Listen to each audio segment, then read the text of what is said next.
Hello and welcome back to the World Championship in Through the Ages. 11 games have already been played in my group, but it will come down to the last game whether I or Eske will be able to win the group and move on to stage 6 of the World Championship. So a very high stakes game and I hope you're very excited for it. The standings have already been looking quite hopeless for me. I didn't have it in my own hands, so to be now in a position where I have it in my own hands again, I'm already very happy about. And also, one special thing that we are having today is that I will play my last turn live on the video. So the game hasn't even finished yet. We will take a look at the replay, then I will play my last turn and you can then watch how this game ends and how this group will end. So I hope you are excited for all this, and now without further ado, let's start with taking a look at the game. In this game I am playing in the second position, and first of all we can take a look at the leaders and wonders.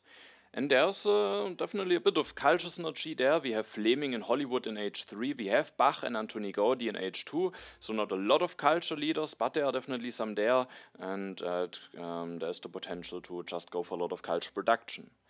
There are also some lab leaders with Bill Gates, Sid Meier and Marie Curie. We have Nelson Mandela and Churchill. Churchill and Manhattan Project are important for the military. There's the International Red Cross, which could be important because apart from the Hollywood, maybe there are not really high scoring wonders in the game.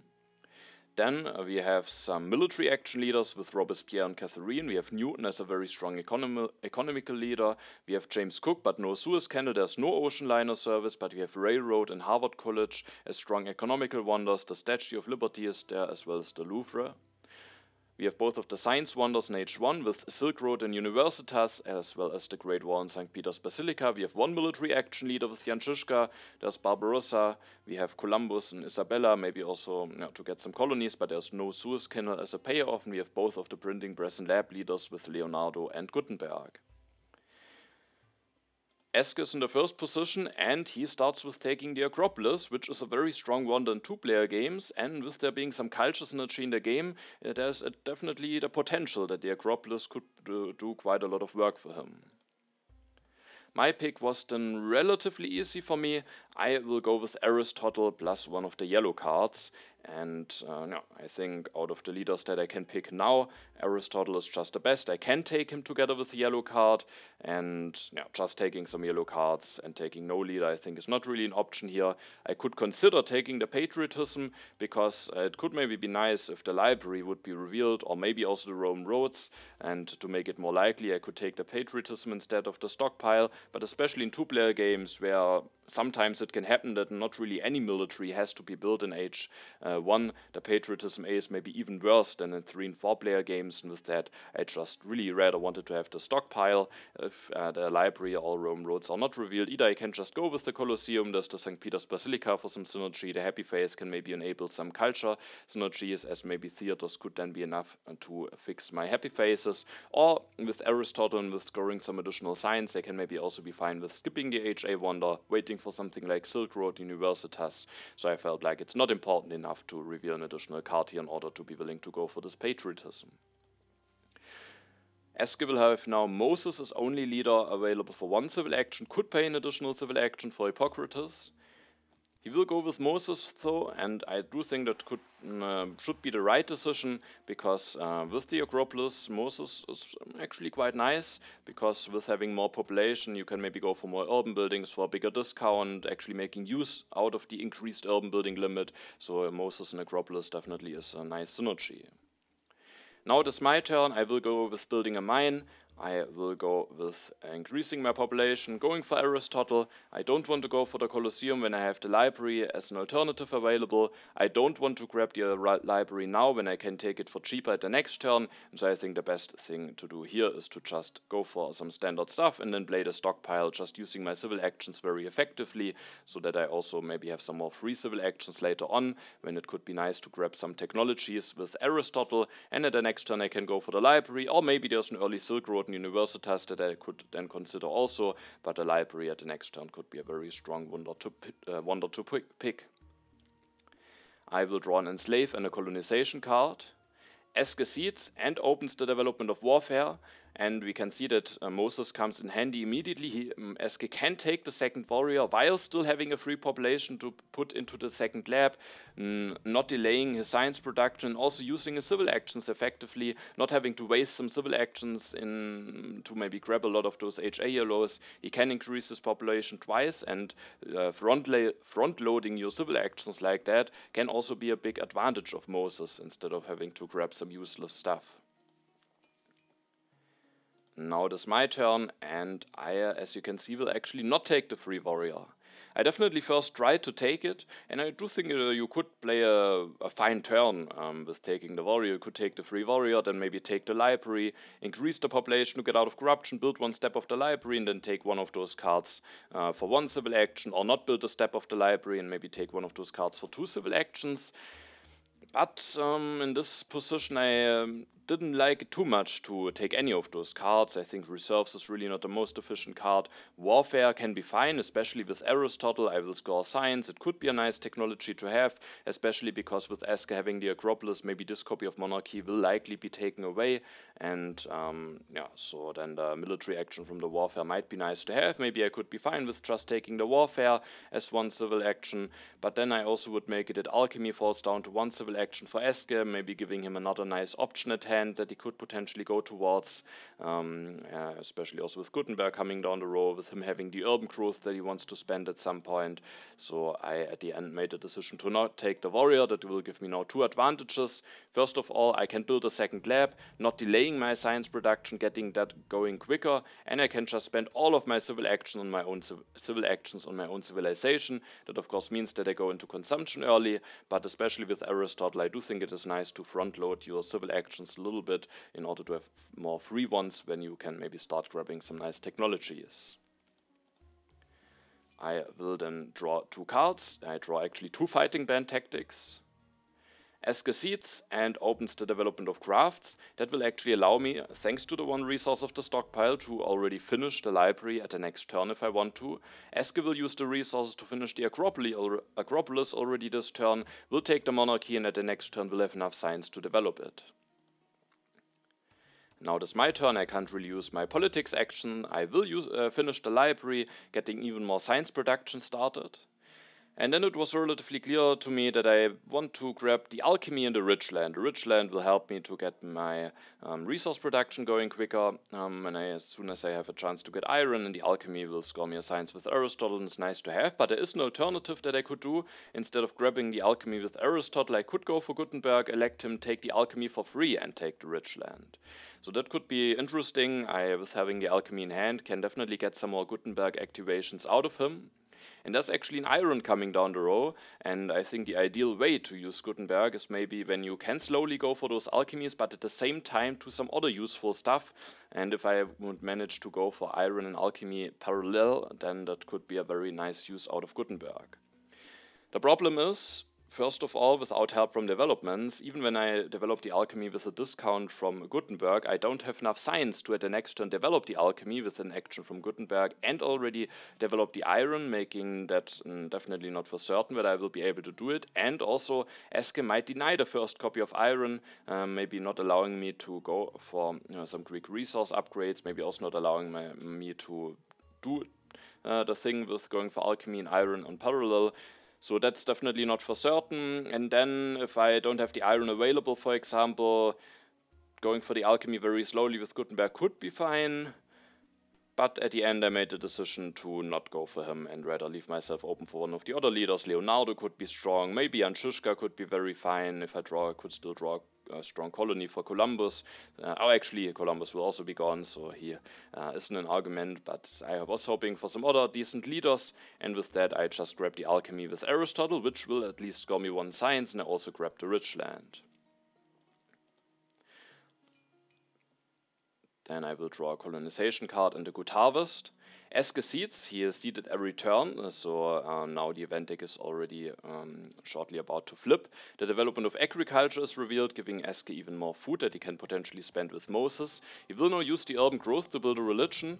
will build that in order to make the monarchy a bit more cheapful. He could have already built a third lab, but then he would need to increase his population in order to not have an uprising issue, and maybe he wants to make sure that he actually can start getting into iron already the next turn, takes the iron and the cultural heritage, takes the cultural heritage over the breakthrough, which first of all makes it that I don't take it, but I don't think that's a big consideration as my science is relatively fine. But yeah, the main reason is to get the science up front and then yeah, be able to potentially already go for the iron at the next turn. Now it is my turn, and I could maybe consider pushing the Good Harvest into the deck, because I think in a two-player game it's maybe annoying if your opponent has full knowledge about the event deck, and just putting one event in there gives him maybe a little bit uncertainty, some events that he has to worry about and to wonder what event might be coming. The problem about seeding the Good Harvest is that Barbarossa is coming down the row. We both don't have a leader yet. I won't take him for 2 civil actions this turn, and in case Eske goes for Barbarossa, the Good Harvest could actually end up being a very strong card for him. So at the end I made the decision to not seed the Good Harvest, just because I thought maybe Eske could decide with having some food saved up to go for Barbarossa, and then the Good Harvest could be bad, so I rather made a decision to not push here. At this turn I will go for 1 alchemy upgrade that will get me out of corruption. Also I have some very strong science production going now with 4 science. After doing that I have 2 civil actions left, and at the end I made just the decision to take the swordsman and increase my population. I don't take the breakthrough here, but taking the swordsman already scores me 1 science with Aristotle. The only tactic that I have at the moment is this fighting band, and just having a military technology in hand is not bad. In a 2-player game, maybe sometimes you can be greedy, but Eske could potentially go for Barbarossa. There's only 1 copy of Rifleman, so having this copy of swordsman now that I can take it for 1 civil action and score science with Aristotle, I think is quite strong. And then I think with still being on 4 civil actions, I have to be a bit civil action efficient, and with having already strong science, I think I shouldn't take the breakthrough here. So that turn I think was relatively clean at the end. I will reveal the fighting band tactic already, which will allow me to keep an event to potentially push, but also the 2 colonization cards. I will actually draw the reds, so now I can maybe decide whether I want to all players gain or lose some food. Eske seeds, so sadly he has no full knowledge about the next event deck, and he got this free warrior, he got the free strength of the Acropolis. I was a bit worried that maybe there could be some strength events in the deck that yeah, I at the end either might lose or I might have to do some investments to not lose them. The development of Civil Life is revealed. Eske will use it to increase his population 1 more time with Moses. It's actually the last time, because he will actually go for Barbarossa, replaces Moses, takes the Great Wall actually, and builds a warrior with Barbarossa. Definitely an interesting line, but a line that has a lot of potential. He could have just done some normal stuff, like playing cultural heritage, going for iron, getting some production going, but instead he makes the decision to go for Barbarossa here. He has still some food saved up, and with the Great Wall he soon might have a lot of strength actually, and he will actually reveal the Legion tactic already, or with that already putting a bit of pressure on me, and also he has just enough resources to finish the Great Wall at the next turn, so now I actually have to be worried about being able to defend myself in the next turns. At least with taking those 2 cards, Eske makes it that the iron falls down to 1 civil action for me, but with me having to respond to the strength push, I can't really go for the iron immediately. So it's maybe not too bad. Maybe it saves me a civil action compared to some other lines, but I think it's perfectly fine as I can't invest into it quickly anyway. Now it's my turn. I again don't push. There might be some bad strength events coming. There could be something like a rebellion, which then would also explain even more why Eske went for this religion. And so I don't push. I will develop the swordsman for free with the development of Civil Life, and then I will build a swordsman which puts me at 4 strength and for now makes me safe of an aggression. With that I still have 4 civil actions to work with, and here I made a decision. I mean, I could just increase my population, take the iron, maybe take the masonry, which can be a strong technology to have in 2-player games, maybe the urban growth, and then be able to go for that 2nd alchemy upgrade very cheaply. I do think that could be fine. But there's one thing that you can't get that easily in a 2-player game, and that is an additional civil action. Eske has already this copy of Monarchy. If I don't take this Code of Laws, Maybe Eske won't take it, maybe he will just finish the Great Wall, maybe I can still get it at the next turn, but if he makes the decision to take it, then I will be stuck on 4 civil actions. There's no Saladin, there's no Forbidden City, there's no Kremlin, so I will be stuck on 4 civil actions and I will be extremely dependent on the timing of the H2 government forms, and I didn't like this, and so at the end I actually made the decision to take the Code of Laws here, and at least I can develop it immediately, being already on 5 civil actions now, and thanks to the development of Civil Life I could develop the Swordsman without a civil action, meaning I also have a civil action left now to actually take this iron, which I maybe can start going into at the next turn, depending how militarily Eske will play his next turn. Also, there will now be 6 cards left at Eske's turn, meaning hopefully I will have another turn and another chance to maybe grab some technologies with Aristotle. There's the irrigation coming down the row, maybe something like Bread and Xerxes. Sadly, there's the Call to Arms revealed, which will maybe make it a bit more difficult for me to take some technologies and also do some useful stuff. I will lose 2 civil actions. Of course, I also do get 2 draws, and at least I do draw another colonization card. Also the Vast Territory, which could be a consideration with having that many colonization cards, but I think against Barbarossa that can just also backfire very heavily. Eske starts working on the Great Wall, but as we can see, he actually won't finish it. Instead, he will go for an iron upgrade, maybe doesn't have an aggression in hand yet, or just wants to get the production going first, but we can see that he actually goes for another Barbarossa activation, going up to 7 strength, having another warrior, and he has just enough resources to again finish the Great Wall at the next turn, and then he would even be at 11 strength, so that's a strength increase that I have or need to already have in mind to not get surprised by it. Eske then plays the Cultural Heritage with his last civil action. The age doesn't end. I will take the Irrigation. I have sadly only 3 civil actions to work with. The Irrigation, I think, is just a card that you really need to pick, otherwise there's the big danger of not getting a food solution, and also it scores me another science with Aristotle. There's now also a leader on the row for 1 civil action, Leonardo da Vinci, who, together with the alchemist and having that strong science production, also having 2 technologies in hand that I maybe want to go for in the near future, could generate me a lot of value. But the thing is, with staying on 2 military actions, I really thought that I might get into big trouble if Eske goes for a bit more strength. He might finish the Great Wall, who knows, maybe there will be some food out of the events, maybe we'll go for irrigation soon, he could go for another warrior, and if I stay on 2 military actions I could really get some big issues to defend myself. And with that, I actually made the decision to not go for Leonardo, which is a bit bad, because that means that I will lose the civil action, or that I don't get the civil action back when I replace Aristotle, and instead I was waiting for Jan Žižka, as I thought I might just need him here in order to be a bit more safe and in order to be able to defend myself. So I take Irrigation, I don't go for Leonardo, I want to get out of Corruption, which I have some different options to do, and I actually chose to go for another Alchemy upgrade here. Maybe a little bit greedy, maybe I don't need the science as much, maybe I could just increase my population instead. Because now with the last civil action I actually go for the Bread and Xerxes, but at the next turn I thought that maybe I can actually be fine with just, I have 3 H1 colonization cards in hand. Eske can go up to 11 strength, but if I just build 1 Bread and Xerxes, for example, that's already enough in order to be safe. So I at the end was greedy and got the production going, but I do think maybe just increasing my population instead could also be very fine, and then maybe have a bit more freedom, being able to maybe go for a little bit more strength, and so that could potentially backfire, but during the game I just wanted to get the production going, and I have now a lot of science production, meaning I'm really hoping towards an early H2 government form here, as that might give me a very big boost. I just keep all of the colonization cards, and I even draw another one, meaning I, at least with the colonization cards, I'm very nicely prepared to defend. I will lose Aristotle to the end of the age.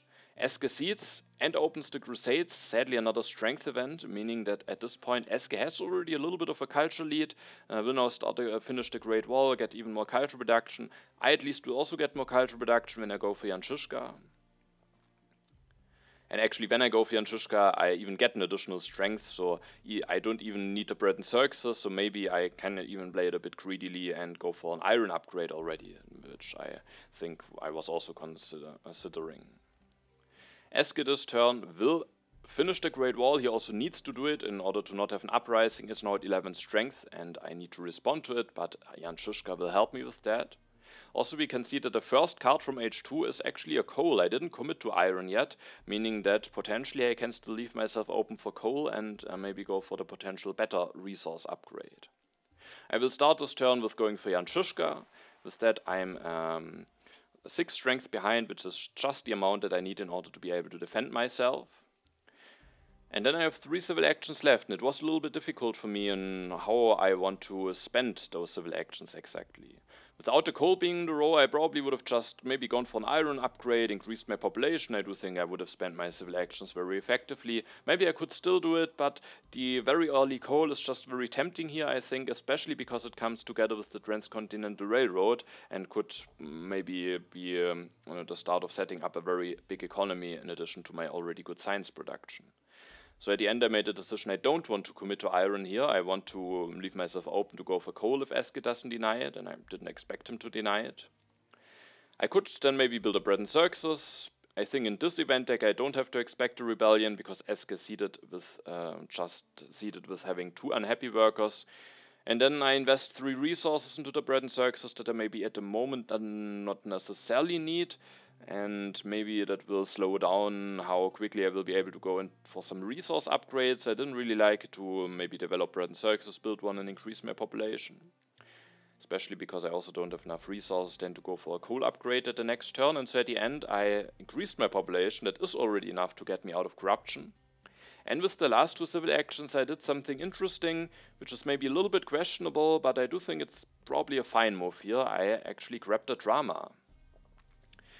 If you took a look at the card view, you might have noticed that Bach is coming down the row, and Bach is of course a very big powerhouse in 2-player games, especially with Eske having the Acropolis. I was quite a bit worried that he might go for Bach. And with having the Acropolis, maybe it could be especially strong for Eske to have those cheap dramas available, as that might make it a lot easier for him to actually get a lot of them going and maybe make use out of the additional urban building limit of the Acropolis. Additionally, with taking the drama now, Bach stays on this spot on 2 civil actions with the opera right behind it, meaning if Eske wants to go for Bach, he also needs to grab this copy of opera, otherwise he's risking that I could deny the second copy, meaning while I pay now 2 civil actions for the drama, which feels a bit expensive, if Eske wants to go for Bach, at least he also has to spend immediately 2 civil actions on the opera, and maybe that will prevent him, for example, from doing an additional iron upgrade and will cost him a little bit of economical value.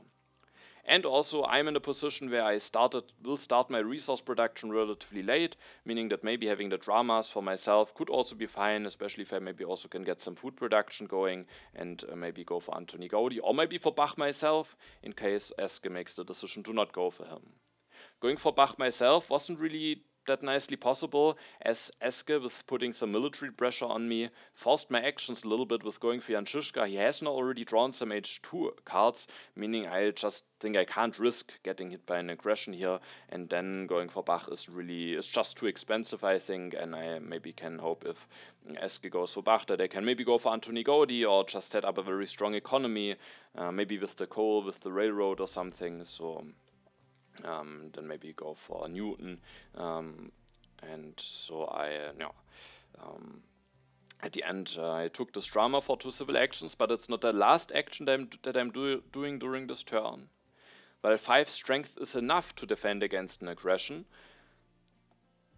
it could still be a bit annoying if I get hit by 1, because then I would need to spend 3 of my colonization cards, and then I have only 1 left. Of course I maybe could get lucky and draw some from H2 already, but if not, then if Eske tries an aggression, I am at 5 strength, and out of the sudden I would need 7 with only having 1 defense card left in order to defend myself, and that would require me to do more than just upgrading this warrior to swordsman, which then again might prevent me from getting my economy going quicker. So I spent this 1 resource and missed out on 1 draw here in order to go for this upgrade, because now I only need to spend 2 of my 4 H1 colonization cards in order to defend against Eske, meaning I have another 2 left, and if Eske doesn't increase his strength, I don't have to worry about an aggression guaranteed for 1 turn longer. I will discard the tactic, keep all of my colonization cards, I draw the politics of strength in the strategic territory. Then Eske indeed tries an aggression against me, plays the blunder, knows of course maybe if he watched some of my videos that I am willing to go for some bluffs sometimes, but this time I actually have the colonization cards, but at least I need to get rid of them now. Eske will then indeed go for Bach. Bach is just very strong, and with the Acropolis has just the potential to be insanely strong, and at least with me taking the drama, and of course, no, and he needs to grab this opera, doesn't have the option to grab the cheap drama for one civil action, and at least they can't go for 2 iron upgrades already. Now it is my turn, and I, with not having committed to iron yet, made the decision to go for coal now. That I think is just too strong. There's no H2 government farm on the row yet, so I still need to wait for that, but at least I can go for the coal, meaning I can do something nice in order to further develop my civilization. I will then go for 1 coal upgrade. Thanks to having upgraded this warrior the last turn, I don't have to worry about an aggression. I can just go for this and don't have to do some awkward stuff to be safe from an aggression. And after doing that 1 upgrade, I have 2 civil actions left, and at the end I just made a decision to take the sufficient upgrade. I do think that's a very clean turn. I'm a little bit behind with developing my resource production, also I still need some food production. I was eyeing that railroad that was coming down the row here, and if I don't get that, maybe the Harvard College or the statue could be interesting. The statue is actually gone, but the Harvard College, so I do think getting the efficient upgrade here to maybe accelerate how quickly I can do everything is just very strong. So I took the efficient upgrade here. That means that the journalism will get discarded, especially with going for Antoni Gaudi potentially. That of course could be a nice technology to have. But also at the moment I have a lot of other stuff that I need to do. I don't really have the population for it, the happy faces, so I at the end thought it's not too bad to miss out on that.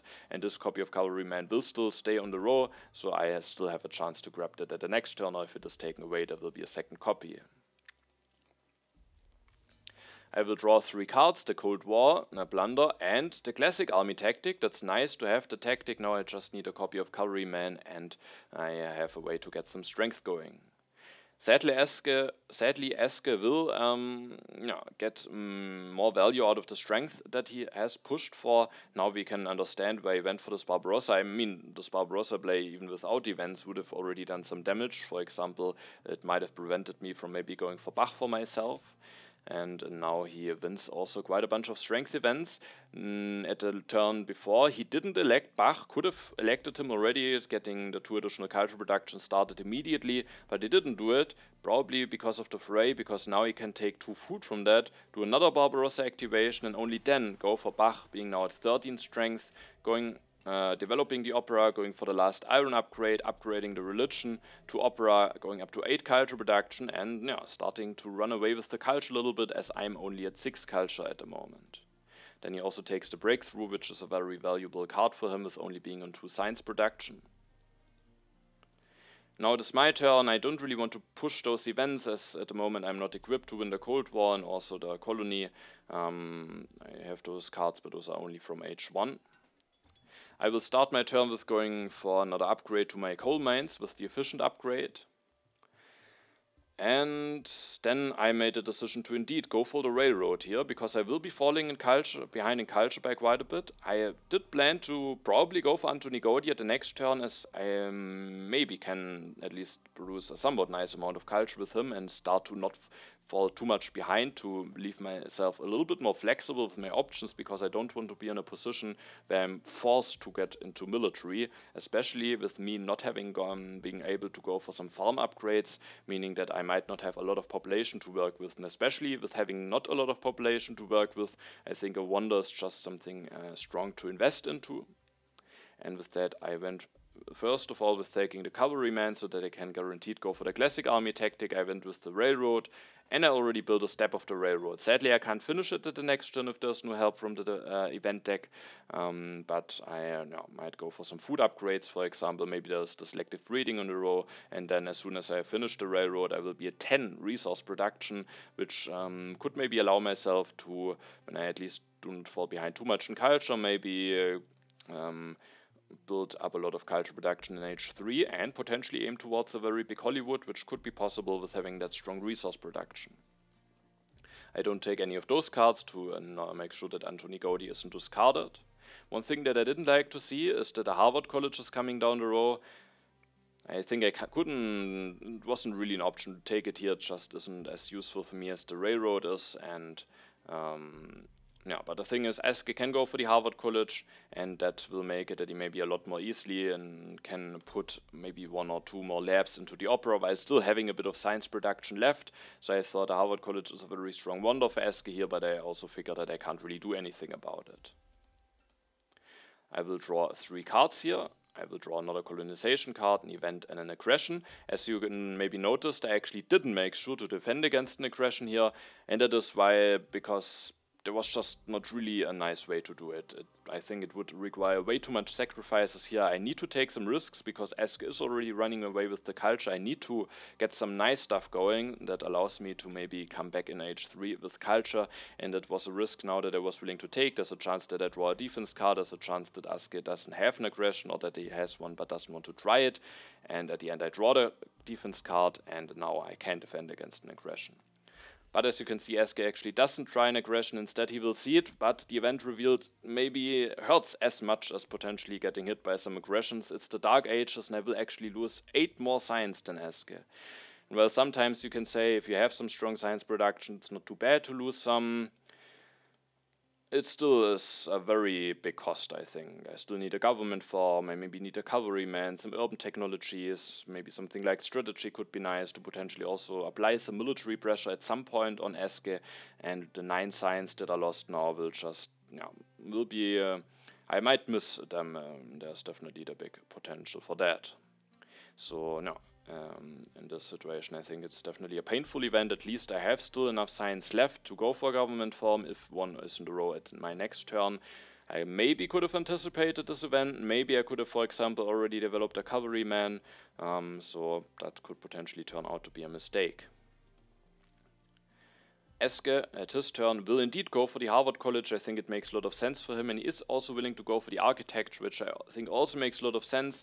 He can first of all use it to finish the Harvard College efficiently, and afterwards go for some very cheap upgrades from labs to operas.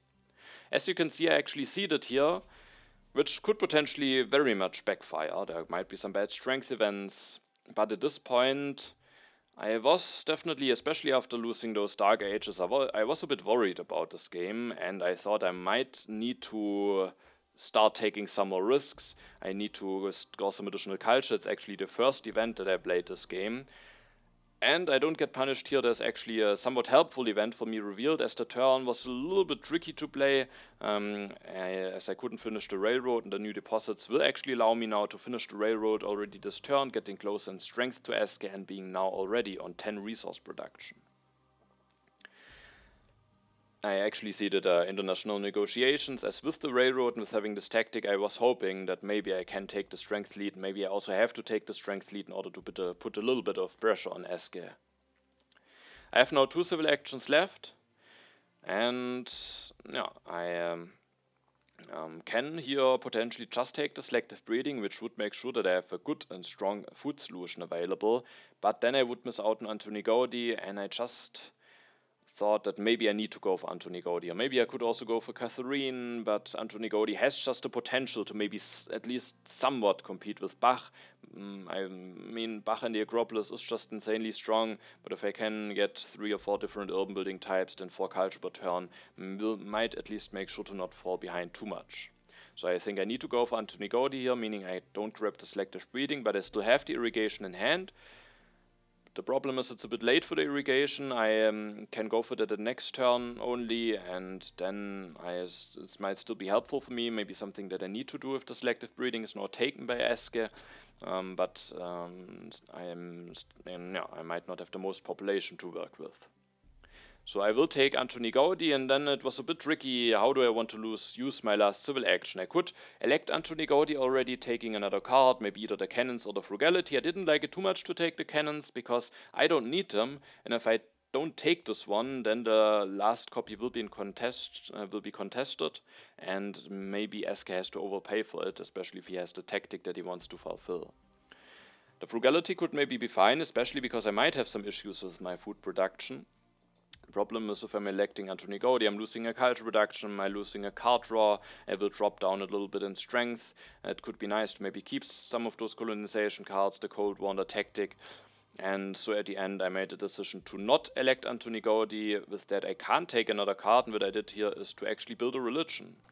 Not ideal, but with Antony Gaudi it's actually nice to have. It will soon be basically like a drama. Maybe at the next turn I already potentially want to develop either drama and or bread and circuses, and then the temple will also give me a discount. It gives me one culture production more this turn, and at the end I thought it should be a fine solution for my last civil action.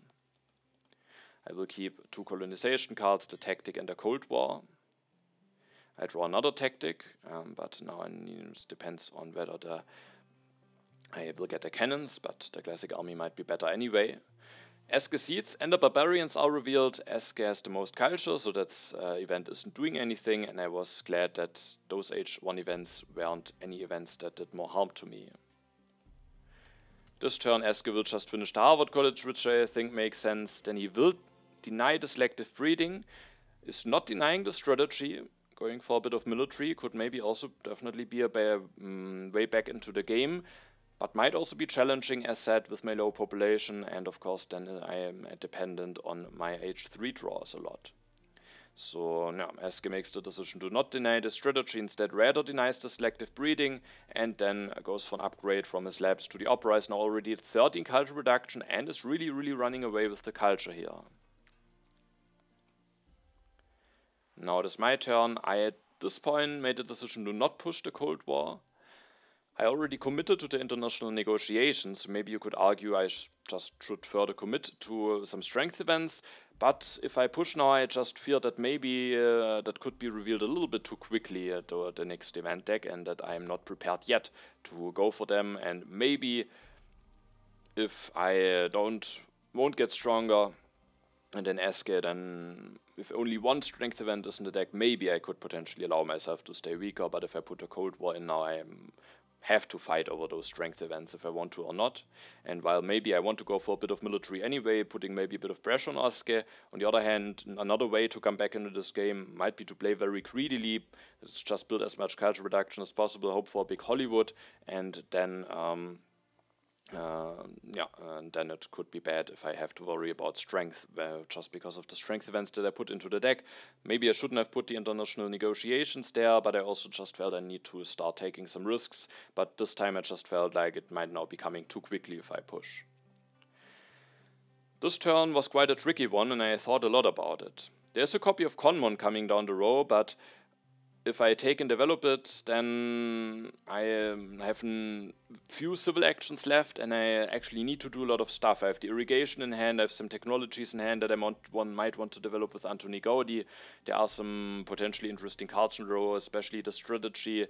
So I came to the conclusion that I actually don't want to go for a government form here. Of course, there's the risk. Maybe Eske could deny both of them if the Republic is revealed, but that at least would also be really costly, and maybe that could also be a way how he could get punished. If maybe he spends 5 civil actions to deny them, and I get rewarded by an early democracy, could maybe allow myself to come back with Eske spending that many civil actions for nothing.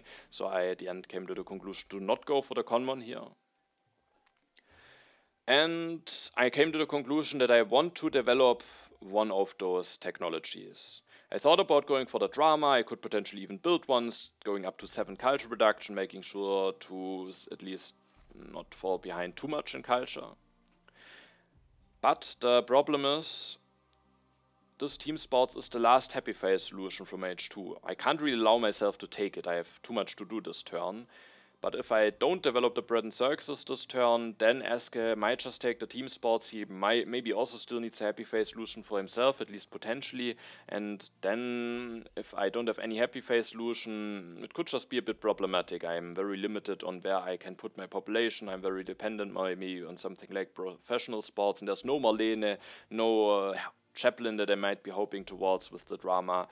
So at the end I came to the conclusion, as I can't take the team sports this turn, and as I'm just thought it might be too important to have a happy face solution, I made the decision to go for the bread and circuses here for 1 science.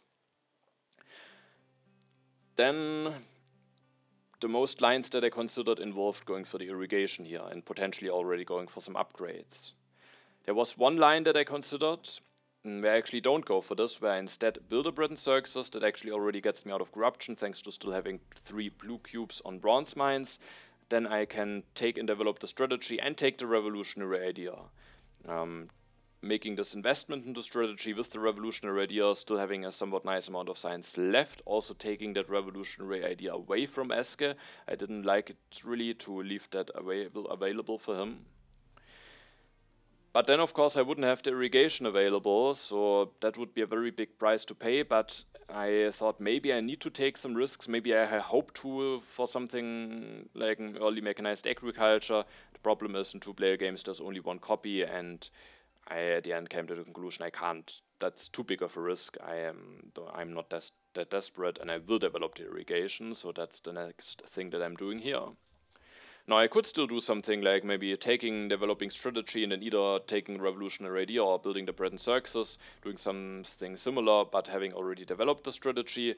Problem is if I take and develop the strategy without taking the revolutionary idea, now that I already spent 3 science in the irrigation, I don't have enough science left to go for a government form at the next turn, taking corruption, being potentially vulnerable for happy face related events from H2.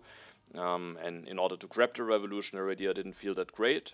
And also I thought it's just really important to actually get that food production started, because that might be my big weakness, and the earlier I will go for it, less big will be that weakness. And so I made a decision to actually go for 2 food upgrades, allowing myself to increase my population at the next turn, which already might potentially be quite helpful for me. Then I have only 1 civil action left. Maybe you don't see it nicely, but I have still corruption. Sadly, spending 4 resources was not enough to get me out of corruption. Spending 3 would have been. And the last civil action again was a very difficult choice. Do I just want to play the turn maybe quite clean, build the spread and circuses, get out of corruption, have no happy face issues, also get 1 more culture production? Or am I willing to grab the strategy? Because if I don't grab the strategy and Eske denies the Conmon, I'm stuck on 2 military actions and it might just close down the door for a military push. But in this case I actually thought I maybe have to play it efficiently here.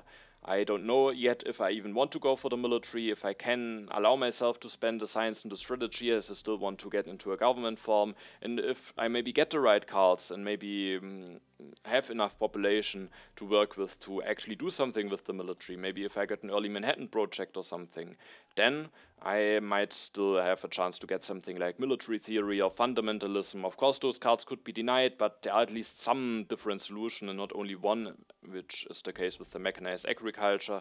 And so in this case I was actually willing to pass on the strategy, as I at this point was rather thinking towards trying something peaceful, as I just thought with Eske having the Great Wall, it might be very difficult to actually punish him with the strength with my low population that I have available.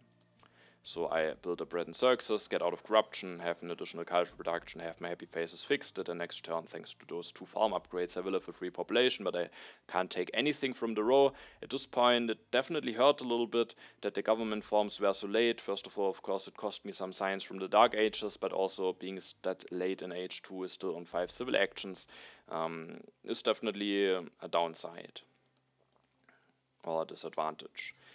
I will keep the tactic, the Cold War colonization card, I will draw the Independence Declaration and the National Pride. Eske will see it, and I didn't like too much what I saw here, because the vast territory is revealed.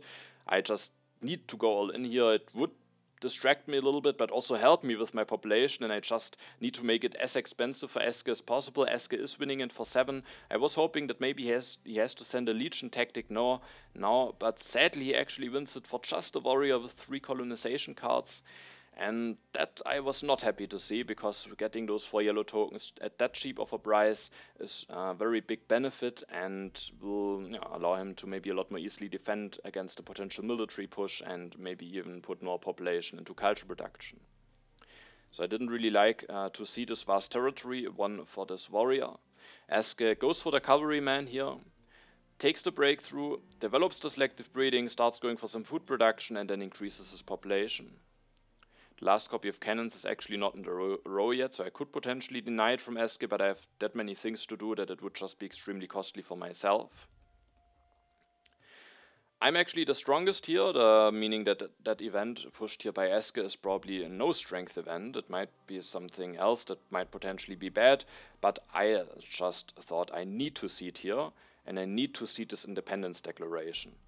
I might already want to get stronger anyway because of the international negotiations, and the independence declaration at this point is just a risk-free event as I don't have any colony with a potentially very big upside, making it that Eske will actually lose the 4 yellow tokens again. At least he would then have still gotten the 4 food out of this colony, but maybe if the event hits him at a bad timing, it comes as a surprise, maybe it will actually cause some damage, so I think I need to get this event into the deck here. The event revealed is the arms industry, giving me 2 resources, so that's actually a nice event that was revealed. With Eske taking no cards from the row, it's actually still H2 during my turn.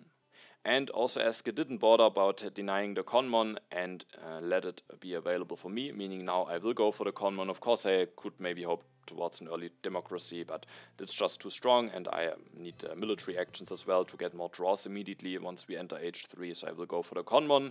And as there are now 2 strength events in the deck, I also will go for the Cavalryman and will build one that also gets me out of corruption. I will still draw 3 cards if I want to. Now I have 3 civil actions left. I could consider denying the cannons, but I at some point need to reveal the classic army tactic, and maybe I could actually be luring Eske into the right direction tactic wise, unless of course he has a strong tactic for the cannons, but I know that he can't have the mobile artillery tactic. I could also deny the rifleman, of course, making it that he can't go for the classic army. But at this point, I again thought that maybe I don't really want to go for, or that maybe going for military is not really my biggest hope here. And then I might actually do damage to myself with doing the denial here. Maybe it could potentially open up the option to go for a big strength push.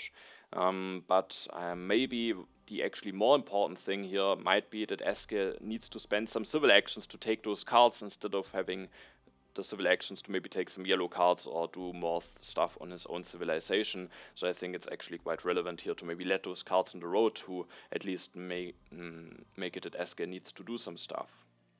And instead, I at the end made a decision to just take actually both copies of reserves. Food might be my the thing that I will be lacking during H3, and it's really not the most efficient way, but it might just be important to have a way to get more population going without having to delete anything. I will now get 3 draws, 2 aggressions and the iconoclasm. Maybe the iconoclasm could potentially remove Bach, but the event deck has just flipped, so that would take a while. H3 starts, I lose the drama and the iron, but there's a copy of opera that I can still take. Eske loses the reserves and the irrigation.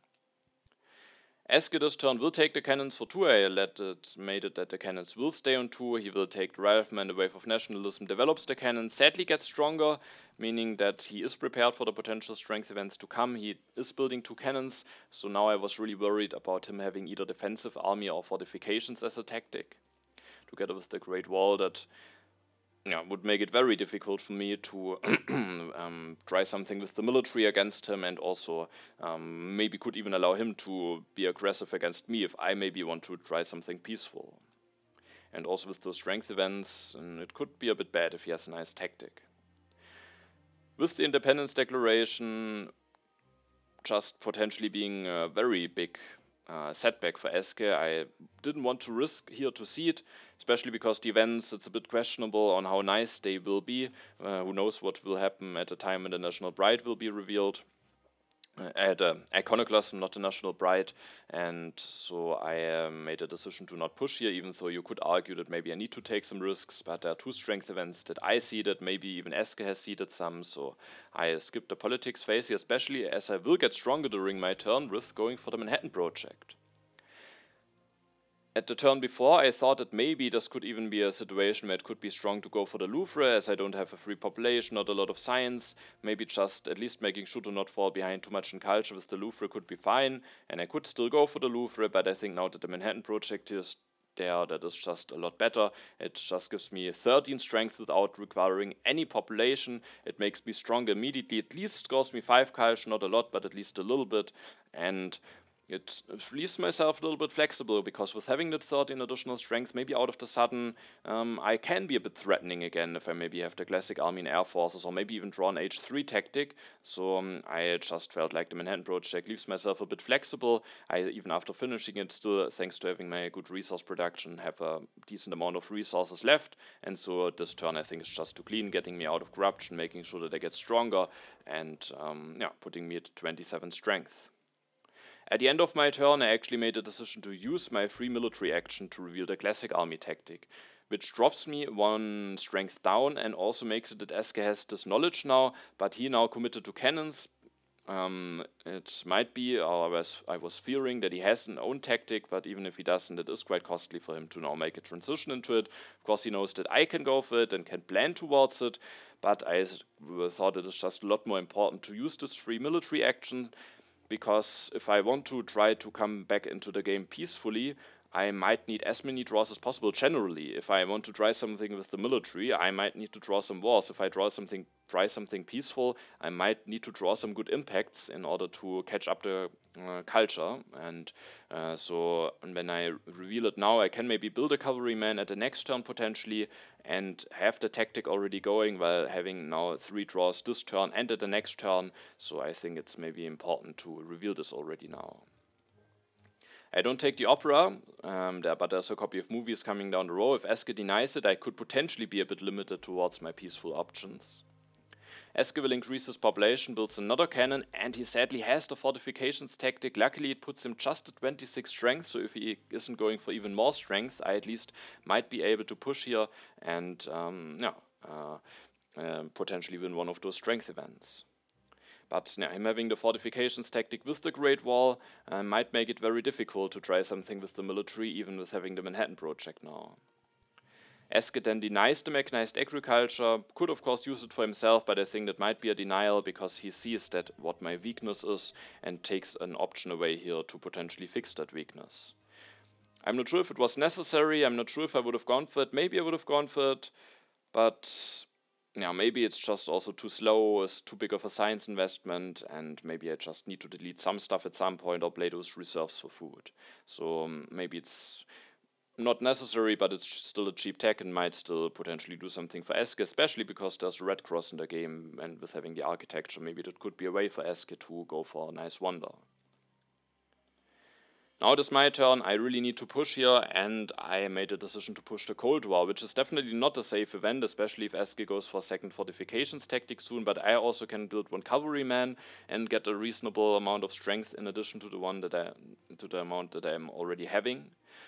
And with the Iconoclasm, there's just a very big risk, because if I want to try something peaceful, maybe want to try to set up for Big Hollywood with Fleming, who is the only theater leader, it could just be very, very annoying if then the Iconoclasm is coming in H4 and could remove Fleming before I finish the Hollywood. That could just be a disaster. So the Cold War at the time when it will be revealed, hopefully the 6 Science won't do that much for Eske, at least in case he should be the one to win it.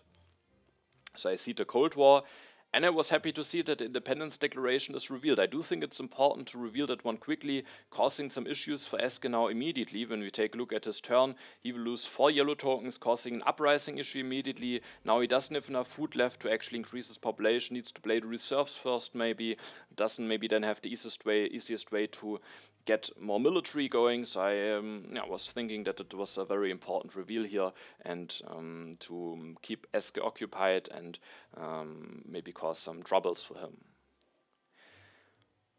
With not having drawn a war yet, I thought that I need to start first of all producing some culture. Maybe I can potentially still switch into a war direction in case the opportunity arises, but I just wasn't too really confident to pull that one off, especially now that Eske revealed the fortifications tactic, has to wave the reserves in hand.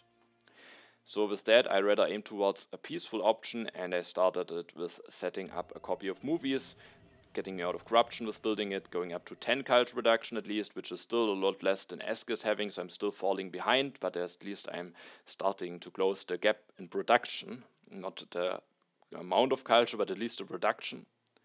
With the last 3 civil actions, I really thought about if I maybe have to take Fleming here, because my hopes to win this game with the military push were really, really small. But if I maybe can get some more turns, go for multimedia, maybe go for Hollywood with more than 40, maybe even 50 culture, I do think that definitely could still be a way to come back into the game. We beat 49 culture, so SK at the moment has a bit more than a 50 culture lead if I get some nice impacts, and I think I do have some decent impacts that I could draw, then together with the Hollywood, that could definitely be enough, especially if maybe SK has also some difficulties to get one of the other wonders going. He can't really take the United Nations easily at his next turn, as he has some troubles because of the Independence Declaration, and then there's only Hollywood and the Red Cross left, and if he now loses the Yellow Tokens, maybe it's not that easily possible for him to actually go for the Red Cross. I do think there's definitely some hope with a peaceful solution. I do think a lot more hope than going and trying something with the military. The problem is, if I don't take Flaming here, and SK maybe evaluates the situation similarly, he might just deny Flaming, and Flaming will score me if I get a multimedia, and there are 2 copies, 12 culture with the Hollywood, in addition to his 6 production. And that's just so much that I would lose, and there's no other theater leader that I thought if Flaming is denied, it might get again a lot more difficult to come into the game, back into the game peacefully, and there's definitely the chance that maybe SK could go for the denial. I was hoping that maybe he's a bit occupied now with this, and also I thought that maybe I just need to take some risks here. I can't play it completely safe. Also, it would already indicate towards SK that I am going towards the culture push and maybe making him less afraid of the military. And also, if I just take Flaming here, I'm leaving the Revolutionary Idea together with the Civil Service available for SK, and I just felt like that I can't do this, because I do think the Civil Service would be extremely strong for SK. At the moment, he has only 5 civil actions, already 3 wonders, meaning that if when the Hollywood drops into this area, he actually can't take it. But as soon as he has the Civil Service, he can take it, and if I leave both of those cards for him, I think he can easily go into the Civil Service. If I now take the Revolutionary Idea away, and I don't think I can deny the Civil Service, then the Revolutionary Idea can maybe just help SK to get into a government form. But if I deny the Revolutionary Idea, SK can still go into the Civil Service, but he's really low in science afterwards, and who knows, maybe that will prevent him from doing it. So I will take the Revolutionary Idea instead of Flaming, and that will also make it that I have one more civil action in order to destroy this mine and build a cavalryman. Reducing my production didn't feel too great, also the investment into the military, but there is still one strength event from me coming, and with SK actually having this tactic, maybe he potentially was brave enough to put some strength events from him into the deck. So I thought that is also just very important, and another reason to not take Flaming here. At least Flaming will stay on 2 civil actions, and I was really hoping that SK doesn't take him away, because otherwise either I need to still try something with the military, or I just will be able to go for a lot smaller Hollywood. Thanks to having revealed the tactic already before, I will draw 3 cards, and I was really hoping to get something good, because the first 3 draws with those 2 aggressions and the tactic weren't really that great, and I might really need some good impacts here in order to make my peaceful comeback work. And I do at least draw 1 impact, the impact of variety. That's actually not a bad one, but also not a really good one, so at least something, but that alone might not do the job, so I need to hope for some more impacts to draw during my next turns. Now it's SK's turn. I was really excited and interested to see whether he will go for the Flaming denial or not. SK cedes, the freedom of movement is revealed, so sadly not the international negotiations, and I was not too happy to see it, because I do think that helps SK a little bit out of the misery with this independence declaration, because fixing his uprising and going for another military unit, I think definitely would have been possible for him, but maybe at least a bit annoying. Maybe he needed to disband a warrior, reveal, go for cannon, but now he can easily go for another cannon and then just make it that he can fix his uprising issues. He actually put an agriculture into cannons, wasn't willing to give up on a warrior. It puts him at 35 strength now. So for now I'm still stronger. Let's see if SK is willing to build even more military. First of all, in order to fix the uprising, he will play the reserves for food, increases his population, builds a religion, takes the civil service, develops the civil service. He could still deny Flaming, but he instead will go for the patriotism. With me not having gone for Flaming, he might still be thinking that maybe I will try something with the military. Also, I think it's very wise that he is preparing for that. I I think I would have, I especially with still not having drawn a war, I think it would have been, from my perspective, a lot worse if he would have taken Fleming. But I think very understandable that he tries and prepares for the military with taking the patriotism. And yeah, meaning now Eske is at 35 strength, and he was brave enough to go for the civil service. The problem is, maybe he just doesn't really need the science. He has the fortifications tactic, so just going for more cannons is enough to go for a lot of strength.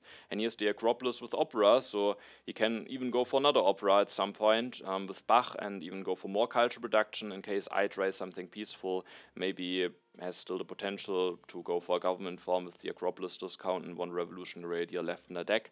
So maybe it's not too bad to actually go that low in science, because he maybe just has the two technologies that he really needs here. Now it is my turn. Eske didn't get stronger, meaning I can push now. I need to start pushing this impact into the deck.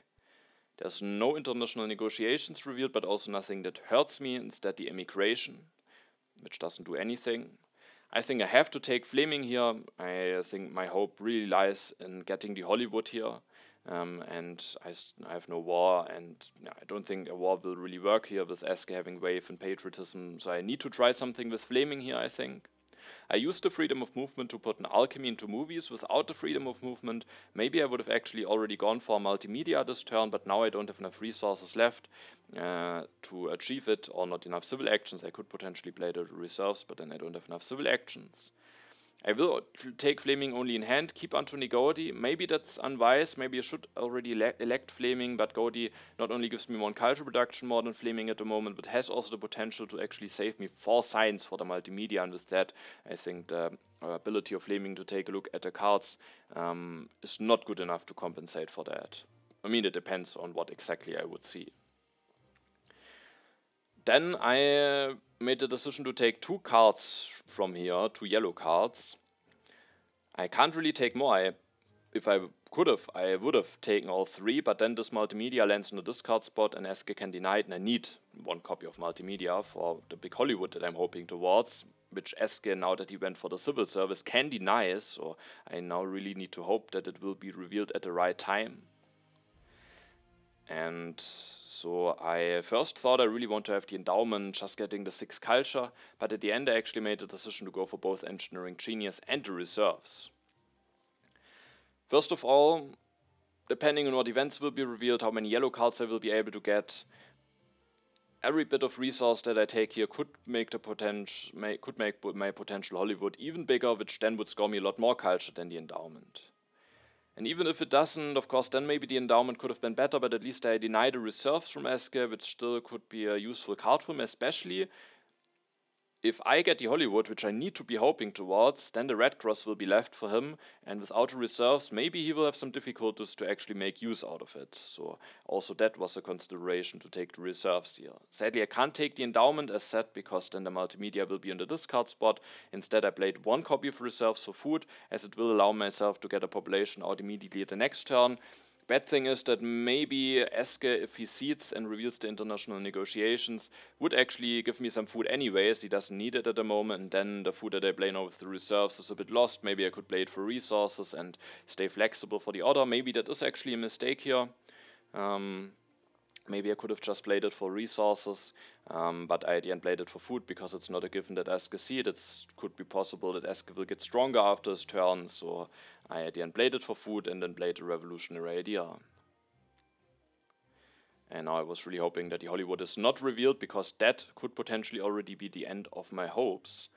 And what I was not happy to see is that I sadly don't really get any good draws in. Some tactics that I very likely won't need, an aggression that will be difficult to pull off. I might really need some impacts, and who knows, maybe there will even be only 1 more draw step left, where I really need to hope towards getting maybe even 2 good impacts. Eske seeds. International negotiations are revealed. He indeed will pay me the food. I think that makes the most sense, definitely. He will take the efficient upgrade, uses it to upgrade this religion to an opera. He takes the democracy away, which I think is an important pick. First of all, there might be a chance that he will be able to use it for himself if he gets this copy of Revolutionary Idea, and if the Hollywood is revealed during my turn, I can't really deny it. and maybe even if I don't get the Hollywood, I might have some other stuff to do. And if Eske doesn't take the democracy, then I definitely would have considered going for it. Especially if Eske didn't get stronger, and I might have a chance to win the Cold War. But yeah, I think the democracy, the additional culture production could just help me, and Eske, I think, makes the right call here with denying it. Then he will actually play both Wave and Patriotism, disbands 2 warriors, builds 2 cannons, is now at 44 strength, and with that, sadly, would be able to win the Cold War, which actually might help him with going into the democracy. Now again, it will be interesting to see whether the Hollywood will be revealed. If it is revealed, it is on one hand good, because then of course I get the Hollywood, and that is something that I need.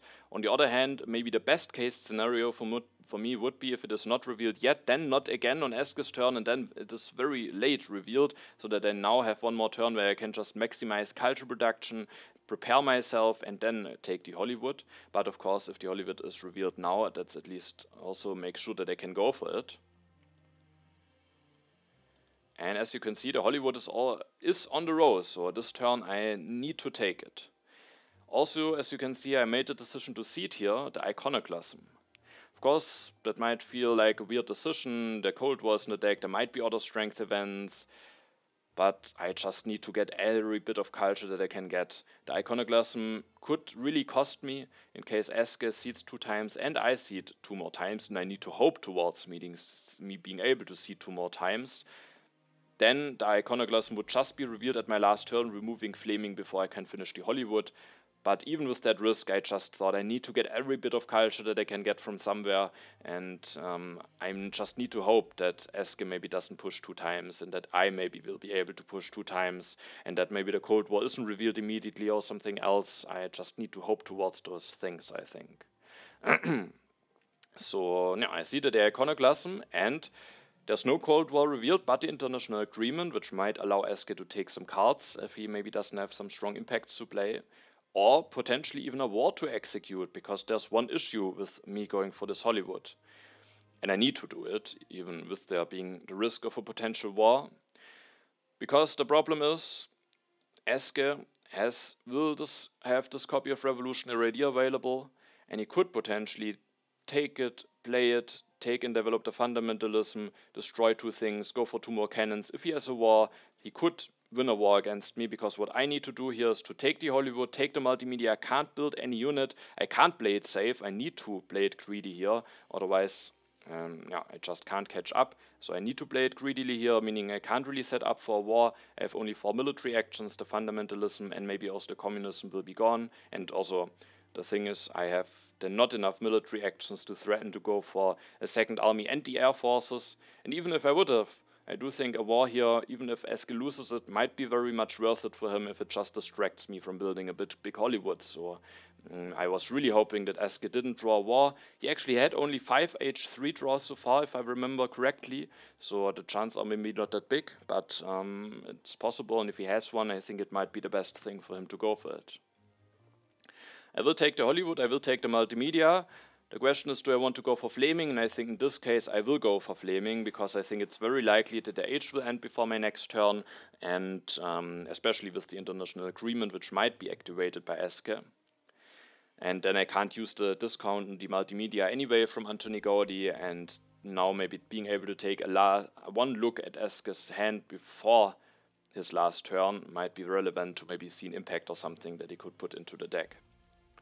And I miss out on 1 culture, but I think that should be worth it, and especially also the civil action that I save from being able to get the civil action back now. Then I will take the multimedia, and it's just my turn. I think that is something that I need to do here. I don't have a war. I can't really try something with the military here, I think. So now I was hoping that there won't be a war, and I was also really hoping that I will get some good impacts, because otherwise the culture gap might be too big to overcome for me. I do draw an impact, but it is the impact of Harmony, which is seedable. At the moment we have the same amount, but it's not really a strong impact, And it might have been my last draw if Eske ends the age now, and he might have a lot of reasons to do so. One of them being that I miss out on, I don't get any more draws. And with that, my hopes were getting a little bit less here because, no, I sadly don't really will be able to get a big impact here. Eske uses the international agreement, so doesn't go for war, also doesn't go for seeding an event. He will use the international agreement to take the engineering and the reserves. And then he will play the revolutionary idea, disband some warriors, disbands actually a mine, at least he is harming his harmony here with that, but he will destroy all those things to make the democracy very cheap, can develop it for 10 science, is now 27 culture production, and even 30, because now that he has the increased urban building limit, he will go for a 5th opera, going for 30 culture production, and that is just a lot to deal with. And then he takes the military build-up, just maybe making him completely safe from a potential war that I could go towards. And I actually thought about if that could be an idea, but I just need to make my Hollywood as big as possible, there's no way around it. The age will end, I know that I can only seed one event into the deck, and I made a decision. First of all, of course, I could take a look at Eske's hand now with Flaming. And what I saw here are 3 impacts, and one of them is the impact of government, one of them is the impact of technology, and one of them is the impact of competition. And the impact that Eske will likely seed is the impact of competition, because he has all of those cannons and I have just less units, and Eske just has an advantage in that impact. I think by plus, we can maybe count it again, it's plus 12 that he is having from this impact, and I have here plus 7, so it's plus 5. And the impact of government is also fine for him, but he doesn't have knowledge about a Cold War, and with that isn't expecting to get into military theory. And as I can only seed one time and also can't really go for an aggression, Eske definitely won't play a turn where he could be vulnerable and I can't increase my strength. I made a decision to not push here, to maybe make it that a Cold War is not revealed during Eske's turn, maybe then allowing him some options potentially. Now age 4 starts. I will develop the multimedia, I will increase my population, I will build a multimedia. I think so far all of those things have to be done. And then I have 4 civil actions left, and I have enough resources to build another urban building this turn and still finish the Hollywood at the next turn. And with that, I also think I need to get this additional urban building limit. An additional movie should be best going. The big question is what to delete for it. My first instinct was to delete a lab, because the problem is, if I, for example, delete a unit and I can defend against an aggression, and I also know that Eske actually doesn't have an aggression thanks to Flaming, and even if I wouldn't have had the knowledge, I might need to risk it. But I actually have the card, so there won't be any aggression. And if I disband a swordsman, then I will harm my impact of harmony, and that is of course not great and will cost me more than the impact of variety that I would harm with destroying the lab. Nonetheless, I at the end actually destroy the swordsman, and the reason for that is that I have 18 resources the next turn with those yellow cards, meaning I can finish the Hollywood, and then I have 2 resources left, and I actually have enough food to increase my population at the next turn. If I destroy this lab, I can't rebuild it for the variety. But if I destroy the swordsman now, at the next turn I can actually rebuild a warrior to regain the impact of harmony, and I might not be able to do anything better anyway. As I have full knowledge about the impacts, I know the one impact here, the impact of variety, I know the impact of harmony, and I know that Eske very likely will see the impact of competition. And now, the problem about all this, at this point we can do some calculations. After my production I will be at 104, I'm 74 culture behind. At our last turns we will have a similar amount of production, even Eske a little bit more, because he will very likely go for Mandela.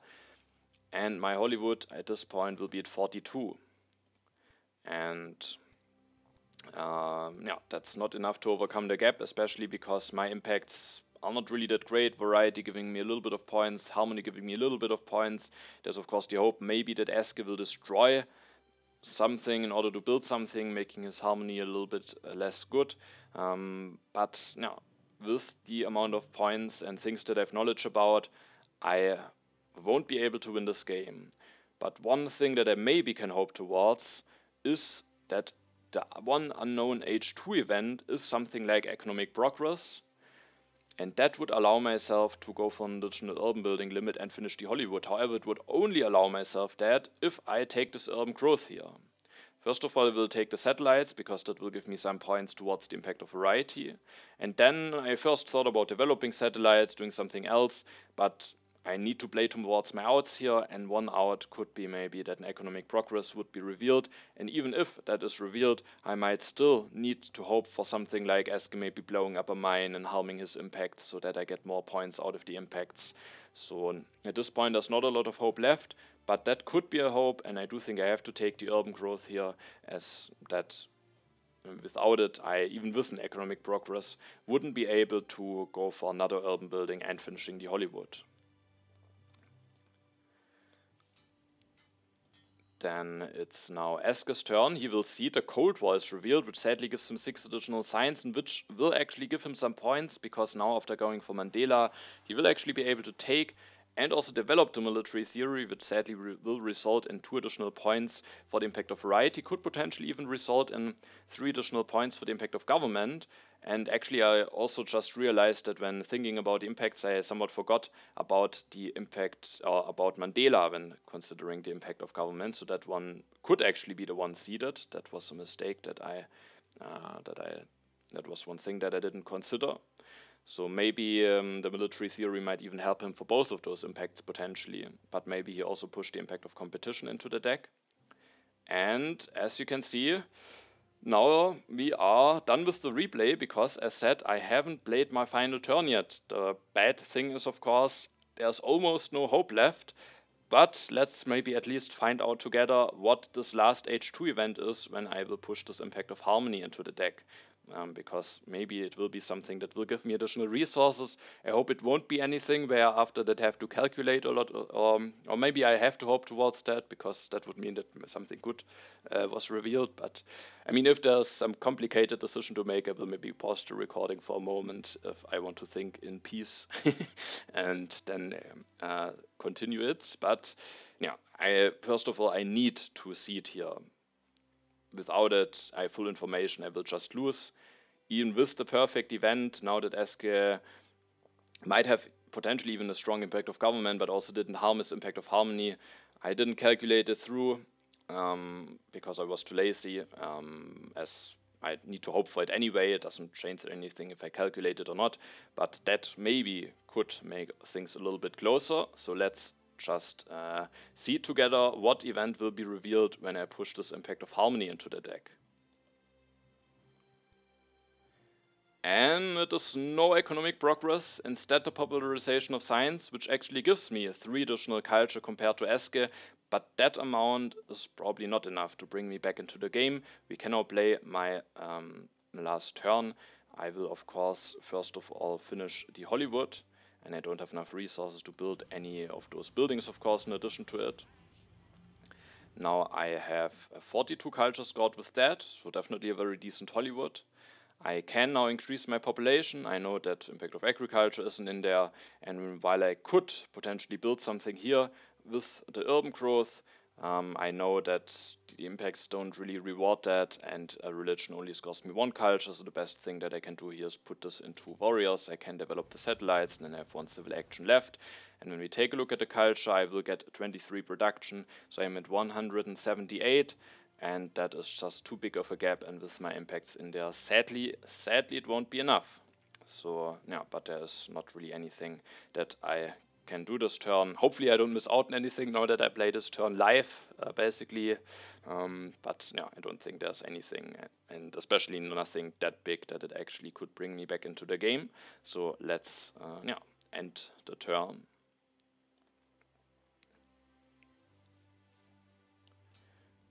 And the first impact that we see is the impact of government. So that was indeed a mistake that I made there. I generally from a moment forgot about Mandela, but I then remembered Mandela, but I didn't because I already calculated by then what the impacts are looking like, and then I forgot that actually Mandela is of course increasing that, and now with the military theory that's actually a very big event for Eske. We will then see the impact of harmony, and the last impact is the impact of variety, which at least gives me +6 points, but that is sadly not enough, and now with that I sadly have lost this game and will with that be eliminated from the World Championship.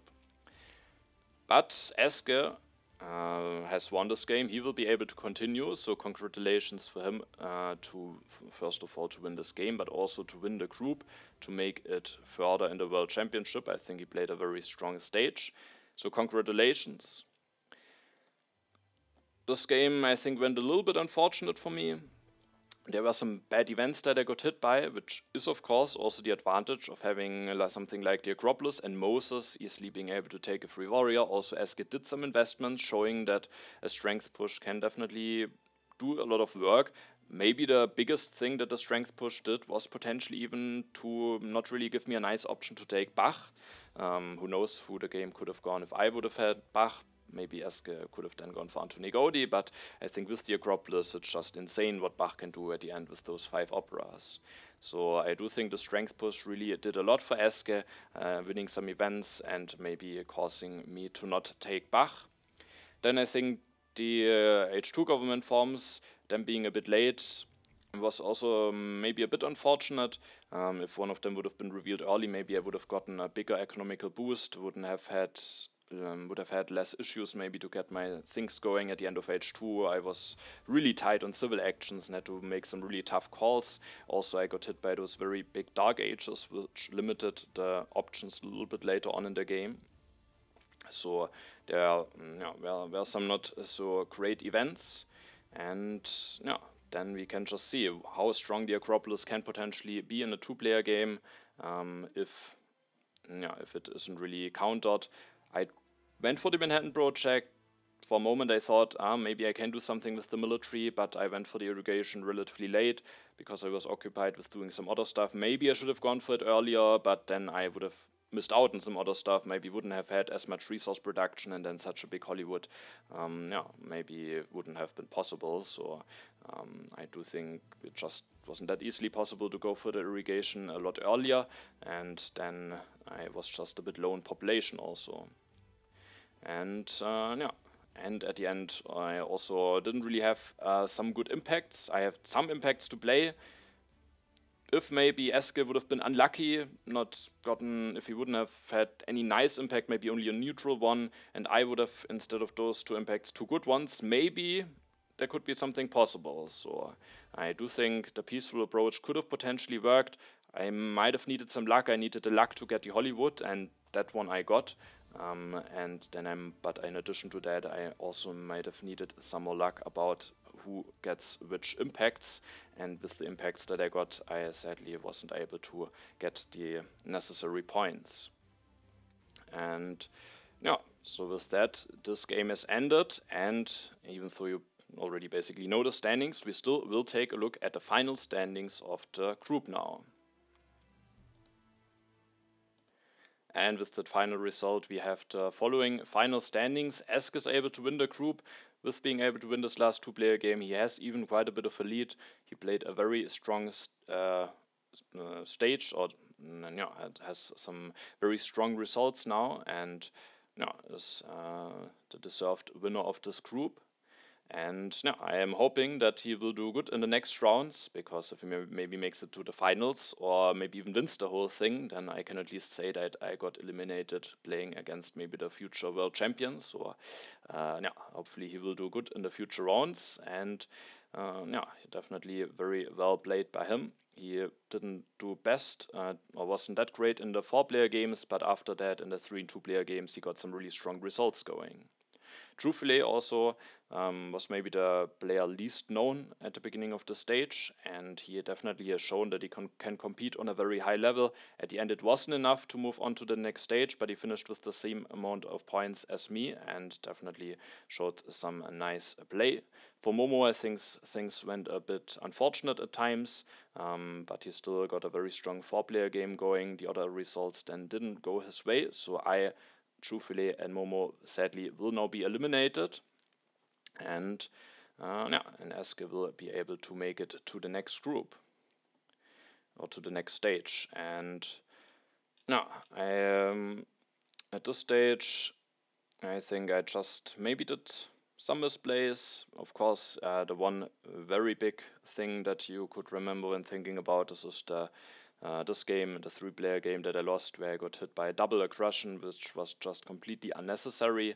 And I could have just prevented that. And with seeing how close the game was, maybe I could have potentially won it. And depending on how Eske would have finished, then I could have been 7 points ahead, already tying Eske, and I think I probably would have lost the tiebreaker then, so that alone wouldn't have changed anything. But that of course was one game where maybe if I wouldn't have done this mistake, things potentially could have gone differently. But I also just think generally that the 3Hs community with all the players who are playing tournament is just step by step getting better. It's harder and harder to grind out some strong results against some players who are maybe like placed like rank 50 to 100 or 150 in the rating. I do feel that maybe 2 years back or something, it felt a bit easier to get some results against players of that caliber, but now I think the general play has just improved a lot. And with that, I sadly didn't win my group in stage 4. There it was very close. I tied with Fjantarik, but sadly lost the tiebreaker, and this time it still wasn't decided until the final game, so I could have done it, but at the end, sadly, I wasn't able to win that game and will now be eliminated, which of course I'm not happy about.